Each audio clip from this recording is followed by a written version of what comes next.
సభ బయటే కాదు, సభ లోపల కూడా అన్యాయమే. ప్రశ్నిస్తే ఆంక్షలు, నిలదీస్తే చర్యలు. కనీసం ప్రజా సమస్యలు వినిపించేందుకు కూడా అంగీకరించలేదు. 14 రోజుల పాటు జరిగిన అసెంబ్లీ సమావేశాల్లో ప్రజా సమస్యల పరిష్కారం కంటే విపక్షం గొంతు నొక్కేందుకే ప్రాధాన్యతనిచ్చింది ప్రభుత్వం. అధికార పక్షం మందబలం, ప్రతిపక్ష పార్టీ ఆవేదన నడుమ ఏపీ అసెంబ్లీ బడ్జెట్ సమావేశాలు ముగిశాయి. ప్రజా సమస్యల పరిష్కారమే లక్ష్యంగా సభలోకి అడుగుపెట్టిన ప్రతిపక్షానికి అడుగడుగునా అడ్డంకులే ఎదురయ్యాయి. ఎప్పుడైతే ఈ గవర్నమెంట్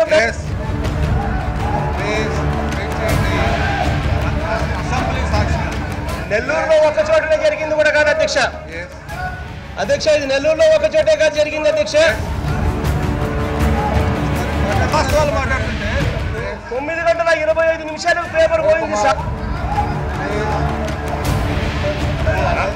అధ్యక్ష, ప్రతిరోజు అన్యాయమే జరిగింది. ప్రతిపక్షం గొంతు వినిపించే అవకాశం కూడా దక్కని దుస్థితి దర్శనమిచ్చింది. మంత్రులను పంపించాలి, బర్తరఫ్ చేయాలా, ఆ మంత్రిని బర్తరఫ్ చేయాలా. ఎడ్యుకేషన్ మినిస్టర్ ఆయన వియంకుడుగా ఉండి దీన్ని సపోర్ట్ చేసినందుకు ఈరా పోవాలి. 2006 నుంచి 2000 ఇన్సిడెంట్, చాలా చిన్న కేసు అన్నట్టుగా దీన్ని కొట్టేస్తా ఉన్న పరిస్థితిని చూస్తా ఉంటే నాకు ఆశ్చర్యంగా ఉంది అధ్యక్ష. ఏ రకంగా ఇది జస్టిఫైడ్?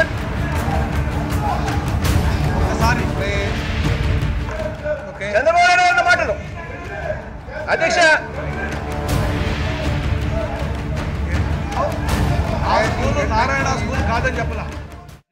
ఇందుకు సభ జరిగిన రోజులు, అందులో ప్రభుత్వానికి ప్రతిపక్షానికి దక్కిన సమయమే సజీవ సాక్ష్యం.